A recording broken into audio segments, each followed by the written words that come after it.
What's this? Oh no. No. Have I been done? Let's just... It's on a video called Flat Earther Gets His Numbers Embarrassingly Wrong, which is why I've called this Simon Dan Gets It Embarrassingly Wrong. Okay? Listen very carefully. Make sure the volume's up. Oh, look at him laughing at himself like he's some kind of genius. What he's referring to as Marty Leeds, why he's laughing at himself. First, Simon Dan hasn't got a clue what Marty Leeds is describing. He there's no way he could possibly even fathom it, okay? So he really doesn't get it. But what Marty Leeds has just said is the equinox happens on the 22nd of September. And then kind of laughs because he's just pointed something out in what he was describing. Now, Simon Dan says, oh, look at him laughing at how clever he is. So this is about Marty Leeds saying the equinox happens on the 22nd of September. Oh, bloody hell, what have I done? Tell him that the autumnal equinox this year is the 23rd. Should we tell him it's the 23rd next year too? The 23rd. Is it the 23rd? Okay. Hey, genius, the autumnal equinox this year is the 23rd. Can you see what it says there? Oh, sorry, that's the wrong voice for this. That says 22nd, not 23rd, 22nd. And this is, the September Equinox 2018 countdown from time and date. Oh my days, right, hang on. If I just... autumnal equinox 2018 universal time.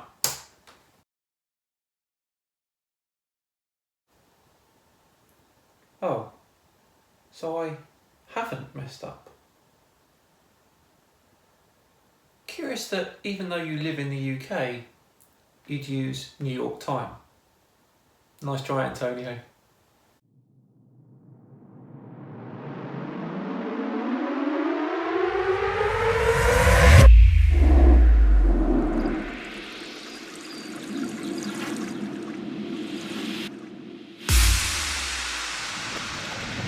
Hello all and welcome to another episode of Flat Earth Friday with me, Simon Dan.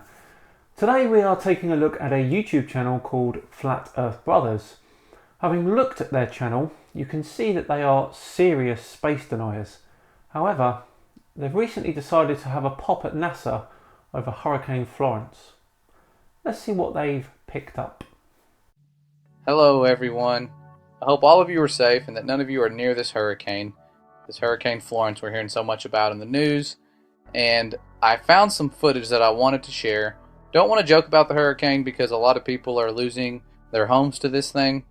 This is an important point and I'd like to give credit to them here. Usually the flat earthers don't take actual real people into account. For all the Americans that are watching who were near this, I really hope you all stayed safe.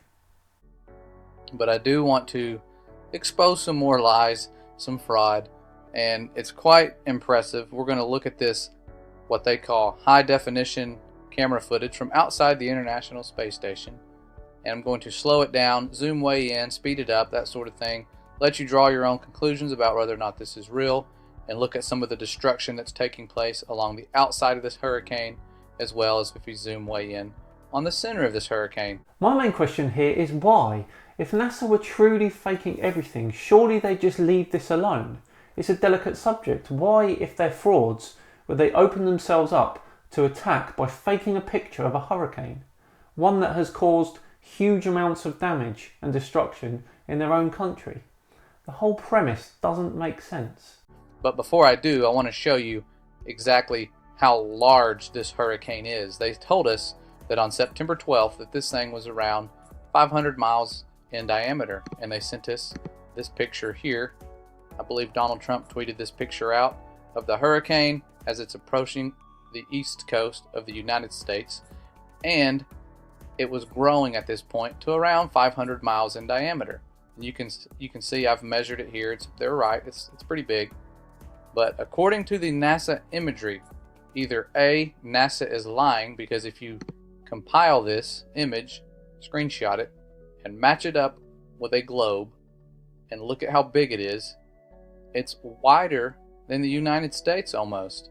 And if you were to take that line that's as wide as the hurricane and lay it along the widest part of Earth, and Earth's diameter is around 8,000 miles, you can only fit 3 of these, which would mean that Earth is 1,500 miles in diameter. To illustrate how ridiculous this point is, here is a picture of a golf ball. A golf ball has a diameter of between 41 and 42 millimeters. Now, if I place our hurricane picture on here and match up the lines, wow, my golf ball is what, 2,500 miles in diameter now? My point is this: if I'm taking a photo of something that's close up, let's say North America on the globe, North America takes up around 60% of the perceived surface. However, if I stand back and zoom in on North America, it appears much smaller in relation to the whole surface area. Here are both pictures next to each other. Try this yourself. It's a good debunk for this. The ISS is very close to the Earth, and that is why the hurricane appears to look so big in relation to the entire Earth's surface. Trying to then compare that picture to a picture of the Earth, whereby it takes up the whole frame, simply doesn't work. Which we know that's not true. So I'm pretty sure this footage is bogus, and there's no way that the hurricane is that big. We would all know about it because right now the whole entire US would be underneath that hurricane. So quite impressive if it's that large, but let's go ahead and look at the footage and make our own judgments here. Yes, please do make your own judgments, bearing in mind, of course, what I've just mentioned a minute ago. So here's the impressive footage. When I hit play, you can see it's moving with the ISS and recording this hurricane. I thought, wow, this looks really high quality. You can tell it does look high quality. What? As in real life high quality? Isn't that funny, eh? But I noticed that nothing seemed to be moving at all. It looked like they just took a still photograph, put on the old Ken Burns cropping, and let this thing move across the screen. Nothing too impressive. And again, they claim this is from a high definition camera. So I wanted to zoom in and look at the clouds myself and see what's actually going on up close. Okay, so here's the eye of the storm. We'll look at that first. I'm zoomed in on the eye of the storm, and you zoom in. I'm letting it move by, and this is about 45 seconds worth of film, speeding it up. So you can see within a span of about 5 seconds, that 45-second clip, no movement whatsoever, none. And this is a hurricane, so we're told. And I see no movement at all. None of the clouds are moving. You can look at any set of clouds on here. If you can find one that's moving, you're better than me. You should be a detective, because I've zoomed way in on every single part of this storm and did not see one single moving cloud. Okay, the ISS orbits at around 400 kilometers up from the surface of the Earth. Clouds usually have a height of between 2 and 6 kilometers above the surface. Bear that in mind. Here is a 45-second clip of clouds condensed into a 5-second clip taken from the surface of the Earth.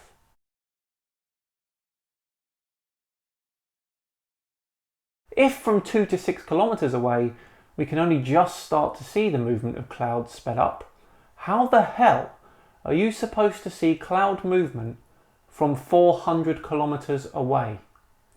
The very idea that you should be able to see the clouds move from up there is ridiculous.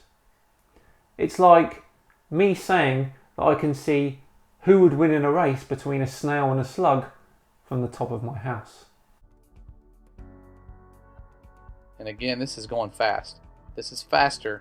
This is a minute's worth of footage right here alone. I'm going to reverse it. 1 minute worth of footage.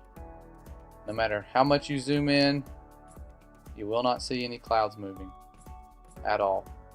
I literally thought that I was watching a Cool Whip commercial when I zoomed in. No, you're saying it wrong. Say whip, whip. Now say Cool Whip, Cool Whip, Cool Whip, Cool Whip, Cool Whip, Cool Whip. But here it is. You can look for yourself.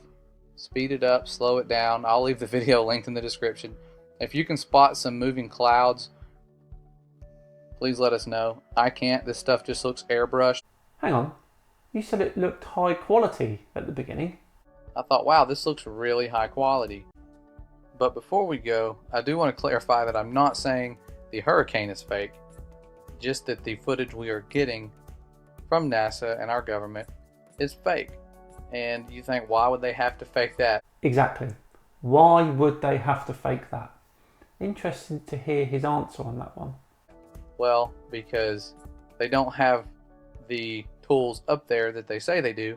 There are things up there. There are satellites up there floating around attached to balloons. And we have proof of that. Lots of proof we can show you. But this footage here is bogus. It's not real. It was made on a computer. And that's why they have more animators than Pixar. Oh my. I love how flat earthers demand evidence for everything, but then make up a statement like that with absolutely no evidence whatsoever. I'm sure Pixar would be flattered, but I can be fairly sure that NASA, a space agency, does not have more animators than Pixar, a company that makes animated films. It's fake. If you can prove otherwise, I would love to look into it. But I know it's fake, and I just wanted to show you that and share that with you. I wish this was real footage, because if it was, the hurricane would not be a threat. It would just be sitting there, stationary, as you see here. Oh, okay. So in order for NASA to make a fake video you'll be happy with, and one that matches reality, then we need to see violent winds and clouds smashing up entire countries from 400 kilometers away. Got ya. Sometimes, just sometimes, despite the sheer amount of flat earther videos I trawl through, even I am bemused. Well, that's another one done and dusted. Thank you all for joining me again today. Your support is thoroughly appreciated, and the comments are lovely to see as well. I've updated the t-shirt shop with some new designs, so if you're interested in that, please do check it out. I'll leave a link in the description. Have a fantastic weekend, and I'll see you all again soon. Bye bye.